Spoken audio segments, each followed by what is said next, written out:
Olá, tudo bem? A graça e a paz do Senhor Jesus. O dia da Bíblia, como você sabe, está se aproximando e este ano queremos tornar essa celebração ainda mais especial.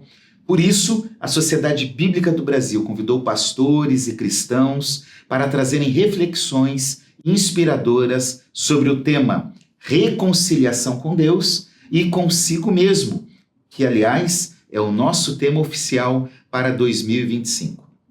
Hoje temos o privilégio de ouvir o reverendo Leonardo Sayum, pastor da Igreja Presbiteriana de Brasília, no Distrito Federal, e vice-presidente da Junta de Educação Teológica da Igreja Presbiteriana do Brasil. O reverendo Sayum vai nos trazer uma reflexão baseada no livro de Neemias, no capítulo 8, dos versículos 8 a 12, com o seguinte tema: a palavra da reconciliação. Pois bem, então vamos ouvir com muita atenção o que o reverendo Sayum tem a nos ensinar. E não se esqueça, logo após a reflexão, vamos compartilhar uma dica prática para que você, a sua igreja, possam celebrar o Dia da Bíblia deste ano. Até daqui a pouco. Olá, meus queridos, estamos aqui com muita alegria para ler o texto de Neemias no capítulo 8 e tirar deste texto aquilo que Deus tem para os nossos corações, a palavra dele. Neemias no capítulo 8, a partir do verso 8 até o verso 12, diz assim: e leram no livro da lei de Deus claramente, dando explicações, de maneira que entendesse o que se lia. Neemias, que era o governador, e Esdras, sacerdote e escriba, e os levitas que ensinavam todo o povo, lhe disseram: esse dia é consagrado ao Senhor, vosso Deus, pelo que não pranteeis nem choreis, porque todo o povo chorava, ouvindo as palavras da lei. Disse mais: ide, comei carnes gordas, tomai bebidas doces e enviai porções aos que não têm nada preparado para si, porque este dia é consagrado ao nosso Deus. Portanto, não vos entristeçais, porque a alegria do Senhor é a vossa força. Os levitas fizeram calar todo o povo, dizendo: calai-vos, porque este dia é santo, e não estejais contristados. Então todo o povo se foi a comer, a beber e a enviar porções e a regozijar-se grandemente, porque tinham entendido as palavras que lhes foram explicadas. Nós somos a sociedade da informação. Vivemos agora o século XXI, repleto de uma enxurrada de informações, dia após dia em nossa história, e percebemos o quanto isso é relevante para nós. É muito bom vivermos essa época, é uma época especial. Temos nas nossas mãos celulares que nos conectam com essa grande aldeia global. O que acontece do outro lado do mundo, em segundos, nós temos as informações. Obviamente que precisamos checar se todas as informações que nos são apresentadas são informações corretas, são verdadeiras, mas também existem ferramentas para isso. E, portanto, nessa sociedade, a coisa mais importante é a curadoria da informação. Qual informação é realmente relevante para a nossa história de vida e qual informação não é relevante?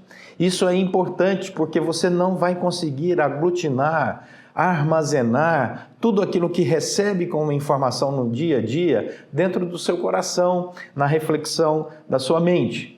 Por isso, a curadoria da informação é a separação daquilo que é relevante, importante para a sua caminhada, para os seus projetos de vida e principalmente para a glória de Deus. Nesse texto, chegamos a um momento muito importante da história. Neemias quem está aqui à frente do povo, depois que o povo havia percebido o quão distante caminharam da presença e do projeto de Deus para as suas vidas. Lembre-se que o reino de Israel foi dividido, foi conquistado pelo Império Assírio, depois pelo Império Babilônico, e toda aquela história bonita das bênçãos de Deus sobre aquela nação, simplesmente agora eram apenas uma história passada. Eles começaram a refletir, por que chegaram nessa situação? Por que eles que conquistaram tantas coisas e tinham um projeto tão próspero, um reino tão próspero, sobre o reinado de Davi, sobre o reinado de Salomão, agora era um povo que habitava no meio de uma cidade que nem muros tinha, o templo estava destruído, Jerusalém era quase pó. Nós entendemos aqui, ao longo dessa história, que eles perceberam a necessidade de ir na informação certa e descobrir ali o motivo pelo qual haviam chegado naquela triste situação e como poderiam restaurar um projeto de vida pessoal, familiar e nacional que trouxesse para eles novamente a alegria e a paz. Descobriram, a partir desse momento, que era necessário ir na fonte primária, na informação mais relevante para a história do ser humano, a palavra de Deus. E é isso que acontece aqui em Neemias capítulo 8. Esdras reúne o povo e todo o povo vai atentar-se para aquilo que Deus havia revelado como vontade dele, como projeto dele para cada uma daquelas pessoas. Diz o texto que o povo se reúne diante da praça, na fronteira da Porta das Águas, e o povo se põe de pé. Diz o versículo 4 do capítulo 8 que Esdras, o escriba, estava num púlpito de madeira que fizeram para aquele fim. É muito interessante hoje em nossas igrejas, os nossos púlpitos de madeira relembram essa história importante aqui em Neemias no capítulo 8. Um púlpito de madeira feito para a leitura da palavra de Deus diante de todo o povo. O povo se reúne desde a alva até o meio-dia. Ficam de pé para ouvir a leitura da Escritura Sagrada. São 6 horas de um povo em pé, prestando atenção naquilo que está sendo lido. E o povo então ouve, e diz o versículo 8, que é lido perante eles a lei de Deus, mas não apenas lido. O texto é lido claramente. A palavra de Deus é lida diante do povo de maneira clara. Tão clara que se dá explicações. E a intenção daquele que está lendo o texto e daquele que está apresentando o texto para eles é que eles pudessem entender o que a lei de Deus tinha para suas vidas. Não é uma leitura displicente, é uma relação de ensino. Mas não é apenas uma relação de ensino para demonstrar que aquele que fala entende o que está falando. É uma relação de ensino transformador. Aquele que lê claramente, dá explicações com a finalidade do povo entender aquilo que era a vontade de Deus, que emanava claramente da própria exposição da Escritura Sagrada. Quando a palavra de Deus é lida, quando a palavra de Deus é explicada, de tal maneira que as pessoas possam entender aquilo que Deus deseja para a vida delas, 2 reações acontecem. A primeira reação vem no versículo 9. O povo, diz o texto, começou a chorar. O povo estava impactado ao perceber o quão distante eles caminharam da vontade de Deus, do projeto de Deus. Não era um projeto escondido, era um projeto revelado. Deus havia deixado claro ao longo de toda a história, através do seu servo Moisés, que foi aquele que recebeu a mensagem de Deus e transcreveu essa mensagem, tudo aquilo que era o projeto para que aquele povo pudesse ter uma vida profícua, feliz. Mas eles se distanciaram do relacionamento de Deus, se distanciaram do projeto de Deus, perceberam o seu pecado, a quebra da lei, perceberam a sua arrogância, perceberam o seu orgulho e por isso choraram. Essa primeira reação é muito clara de quem entendeu aquilo que foi exposto a partir da palavra do Senhor. O arrependimento por perceber o quão distante e os resultados disso, daquilo que era o projeto de Deus para a vida deles. Daí, o versículo 10 diz que há uma intervenção, Aqueles que estavam prontos e preparados para levar o povo para a reflexão e a adoração, perceberam o extremo da tristeza. E esta primeira reação, ela pode ser tremendamente positiva quando caminhamos para o arrependimento e extremamente negativa quando caminhamos para uma relação de uma tristeza tal que se perca a esperança. Essa não é a vontade de Deus. Daí, a segunda reação tem que ser convocada pelos levitas, tem que ser chamada por aqueles que estão explicando para o povo a palavra do Senhor, e eles dizem assim: parem de chorar. Parem de chorar, ide, comei carnes gordas, tomai bebidas doces, enviai porções aos que não têm nada preparado para si, porque esse dia é consagrado ao nosso Senhor, portanto não vos entristeçais, porque a alegria do Senhor é a vossa força. Diz o texto que os levitas fizeram calar todo o povo, dizendo: calai-vos, porque este dia é santo, não estejais contristados. Percebam, a segunda reação tem que ser uma reação dirigida, convocada. Saiam do extremo da tristeza. O arrependimento é importante, mas não permita que isso tire a esperança do seu coração. E aí eles restauram o outro lado, que é a convocação santa para a alegria do Senhor.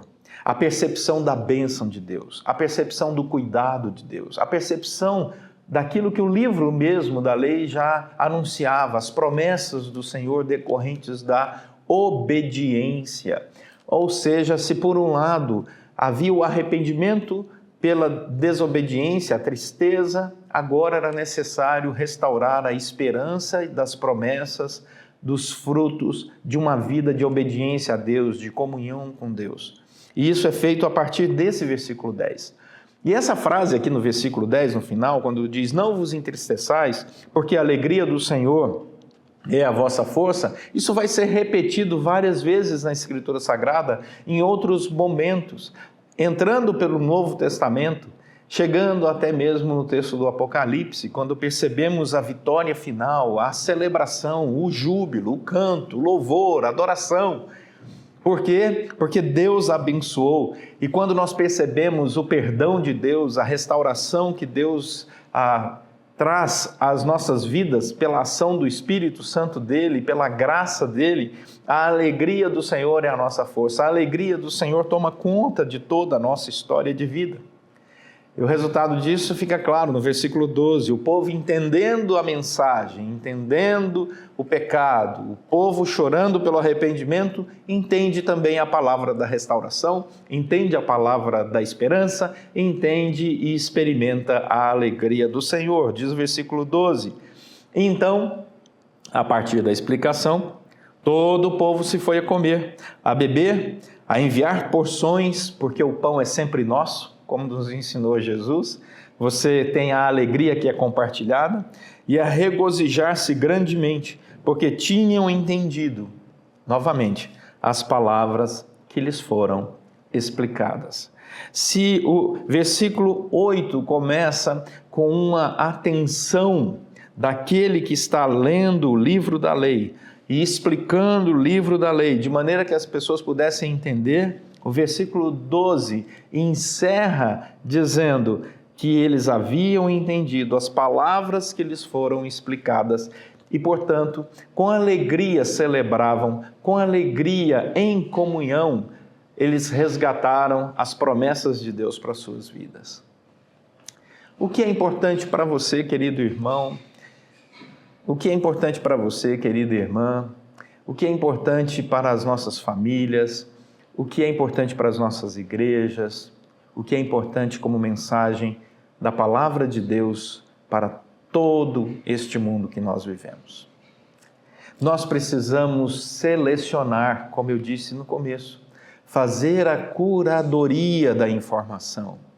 Nesse momento em que recebemos informação o tempo todo de tantas fontes, precisamos resgatar a curadoria, a importância de olhar para a palavra de Deus como palavra que nos dá regra de fé e prática no nosso dia a dia. Portanto, vamos olhar para essa palavra com alegria no coração e separar um tempo todos os dias para ler a palavra de Deus nesse equilíbrio do arrependimento, da fé, do resgate das promessas e da alegria do Senhor. Isso só é possível quando nós olhamos para a manifestação mais clara do cuidado de Deus, que é Jesus Cristo.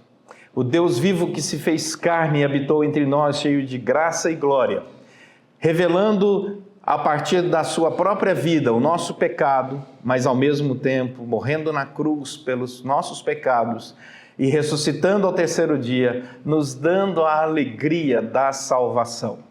Arrependimento mais fé é igual conversão, e conversão verdadeira inunda o nosso coração de alegria. Essa é a informação fundamental que nós precisamos compartilhar com todos aqueles que estão hoje perdidos, tentando encontrar um caminho, muitas vezes apenas chorando pelos seus erros, sem perceber a importância da mensagem de Deus, que é a mensagem do perdão, da restauração, das promessas e da alegria do Senhor, que é a nossa força. Isso encontramos na Escritura Sagrada.